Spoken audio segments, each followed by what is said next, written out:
Olá, meu nome é Fabrício, sou arte educador. Estamos aqui com a professora Letícia, que é pedagoga, e nós conversaremos sobre educação para todos e ensino de arte. Essas duas instâncias, a educação englobando o ensino de arte, são percebidas, por vezes, através de comportamentos, contextos, ditos tradicionalistas. Se, por um lado, no âmbito educacional, nós admiramos os cursos que são difíceis de entrar, as escolas cujos vestibulares são exclusivos, nós ainda tendemos, de alguma forma, a admirar as profissões imperiais, aquelas que são mais importantes do que outras.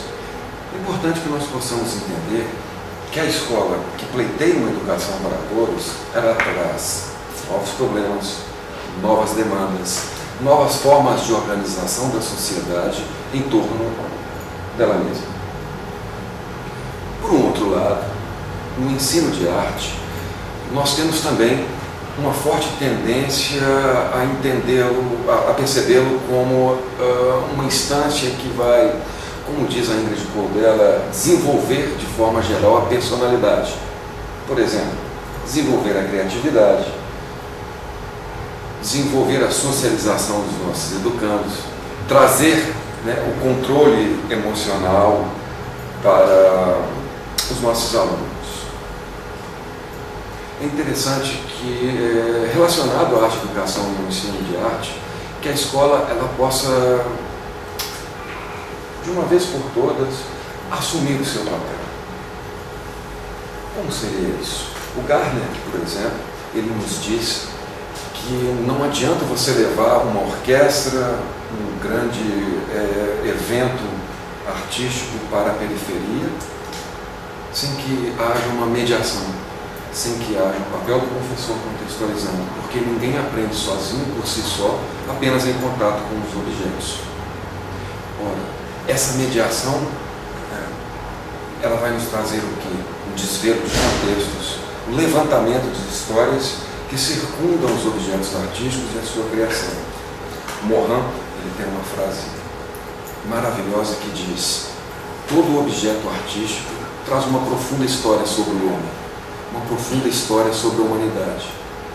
O objeto de literatura, o objeto de cinema, o objeto das artes visuais, ele conta histórias sobre nós mesmos. Que histórias são essas? Essas histórias elas precisam ser reveladas, investigadas, pesquisadas e adequadas didaticamente para a faixa etária dos nossos educandos. É preciso que a educação, que o âmbito educacional e as escolas lancem cada vez mais um olhar acurado para essas histórias que circundam os objetos artísticos. O Manfred Spitzer, ele diz: as histórias nos pegam, os fatos não. A escola tradicionalista é baseada em fatos, em memorização de fatos.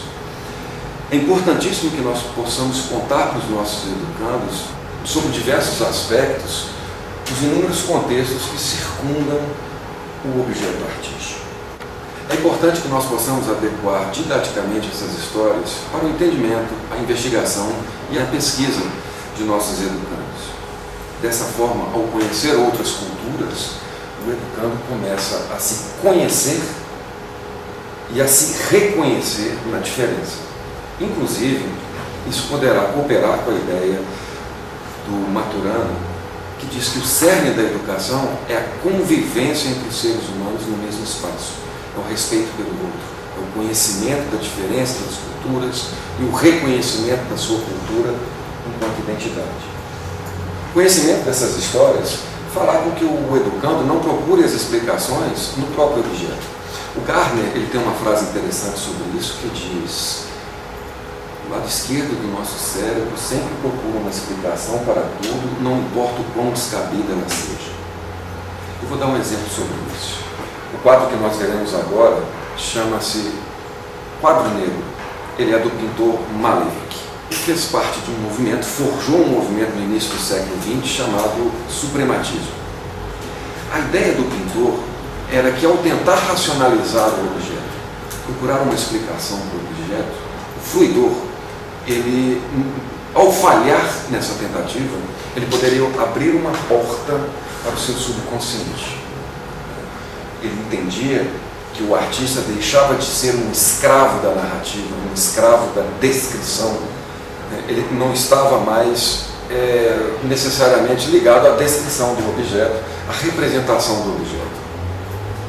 Ora, quando o objeto artístico ele deixa de ser descritivo, deixa de ser explicativo, quem nos dá a informação sobre a arte?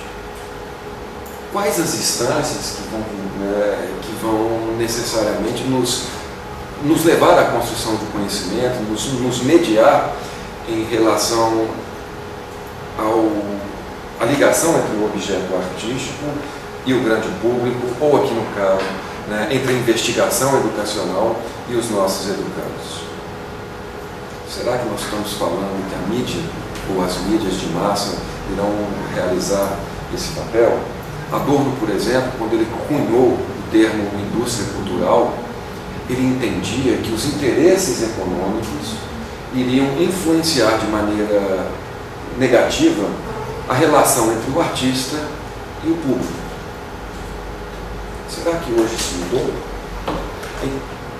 É interessante nós pensarmos que, diferentemente do que Adorno pensava, ele via a indústria cultural como uma instância onde poucos indivíduos decidiam o que muitos iriam consumir, ver, fruir. Não foi bem assim que a história se deu. O desenvolvimento das tecnologias proporcionou um acesso às grandes massas de objetos que antes elas não tinham acesso. Isso influenciou também, de alguma forma, a diversificação dos gostos, quer dizer, a sociedade ela não ficou segmentada. Por exemplo, se você for pensar, por exemplo, no celular, antes era uma tecnologia caríssima, uma tecnologia de ponta que poucos tinham acesso, e depois, ao se tornar popular, nós podemos fazer a seguinte questão: os acessos são iguais para todas as pessoas? Como nós temos aparelhos, funções, preços e valores que diferenciam os consumidores nesse caso.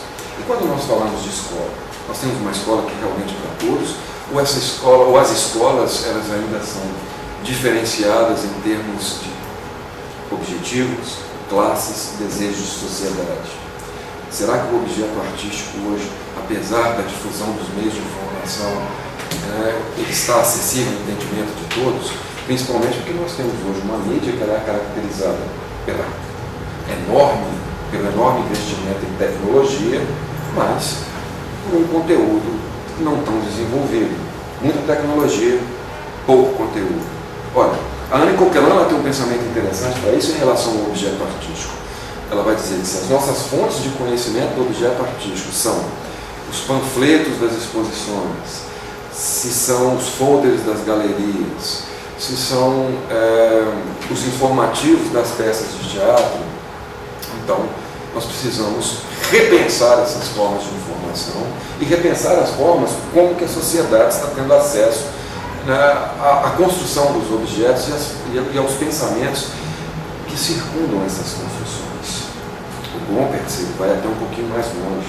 Ele diz que esses objetos, esses meios de comunicação com o público, são realizados por pessoas que nem sempre estão preocupadas com as necessidades do público ou das pessoas em geral, mas sim com as suas próprias carreiras acadêmicas.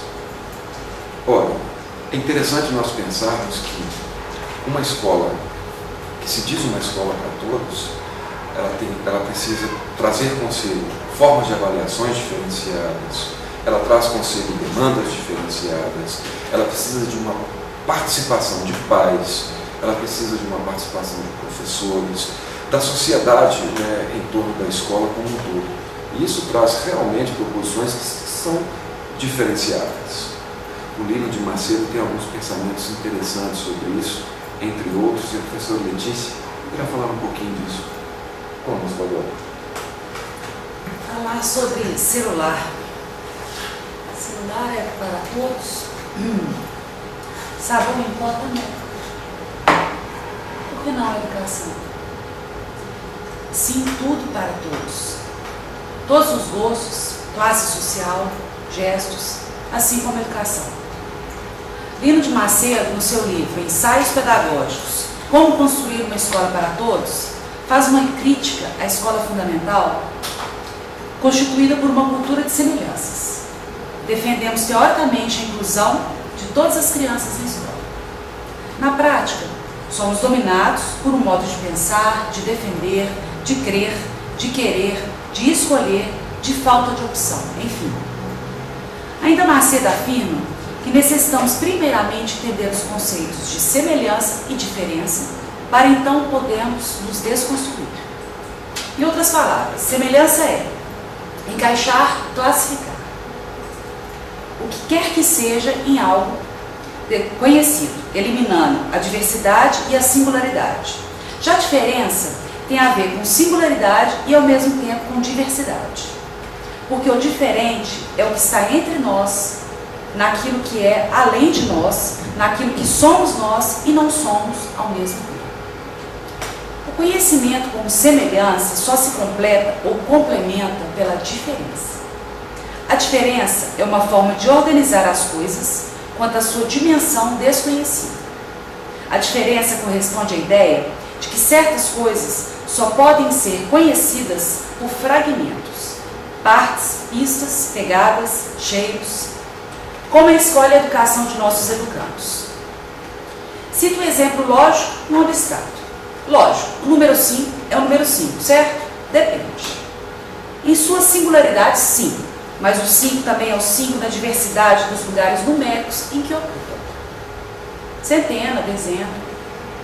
Na multiplicidade racional, ainda citando Macedo, em relação a uma pessoa, eu sou mãe, noutra eu sou filha, noutra eu sou professora, noutra eu sou amiga, noutra eu sou irmã. Quem sou eu? Depende da multiplicidade das relações das possibilidades. Já Piaget nos faz perceber a diferença, tendo como uma de suas funções nos convidar a tomar consciência de que mesmo minha religião não permitindo, tenho que respeitar o outro e a eu mesmo. Exercitar esse olhar estrangeiro, o que está de fora do meu ciclo de amigos, de preferências, de cheiros, de formas, de cores, de palavras e de sentimentos. Essa é uma boa receita de prática reflexiva docente. Ou aprendemos a não excluir ou reter, ou nossas crianças serão educadas como reprodutoras da exclusão. Prática e reflexão como duas faces do conhecimento, indissociáveis, complementares e fundamentais para nós. Não basta sermos especialistas nos conteúdos das aulas. Temos que aceitar a escola como parte de uma sociedade complexa. Devemos treinar nosso olhar para o olhar estrangeiro de Calai, que explica tão nitidamente. Quando vamos para um outro lugar, seja outro bairro, outra cidade, outro país, observamos aquele olhar com mais nitidez e clareza de detalhes. Uma calçada de pedra se transforma em algo diferente, sendo que na rua que mora é idêntico. Essa percepção detalhada, esse olhar investigativo e surpreendente, nos convida a exercitar perante a vida profissional e pessoal. Ajoelhar-se diante de uma prática, escolher coisas que julgamos significativas e reorganizá-las em outro plano para, quem sabe, assim podemos confirmar, corrigir, compensar, substituir, melhorar, antecipar, enriquecer, atribuir sentido ao que foi realizado. Temos que desejarmos aprender e não apenas ensinar como prática reprodutora de uma formação. Ensinar em um contexto investigativo, professor. Exercitando o pensar nosso e de nossos educandos. É um movimento cíclico de idas e vindas, de aceitar e respeitar, de educar e construir, desconstruindo sempre. Para tanto é necessário, acima de tudo, uma formação docente reflexiva, continuada. Um projeto pessoal que implica uma relação do professor consigo mesmo, seja em termos de tempo, de espaço e de realização de tarefas, mesmo que feitas ou pensadas em função de um outro. É uma pena que nem sempre nós, professores, podemos, sabemos ou queremos oferecer para nós mesmos aquilo que oferecemos e promovemos para nossos alunos.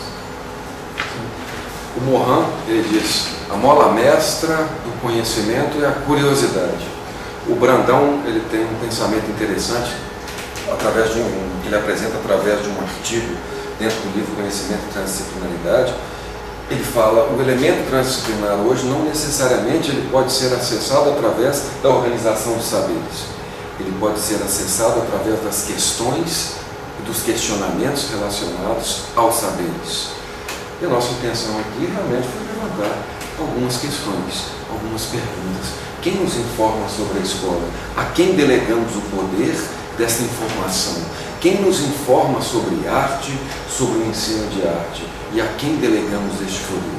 Gente, foi um prazer enorme estar aqui com vocês. Gostaríamos que vocês visitassem a nossa página CIAS, a Revista do Saber. É uma revista sobre arte, educação e ensino de arte. Será um prazer enorme. Gostaríamos que vocês viessem até a Faculdade de Educação da Universidade do Estado para conhecer o COED, que é um núcleo de estudos e pesquisas sobre conhecimento e educação.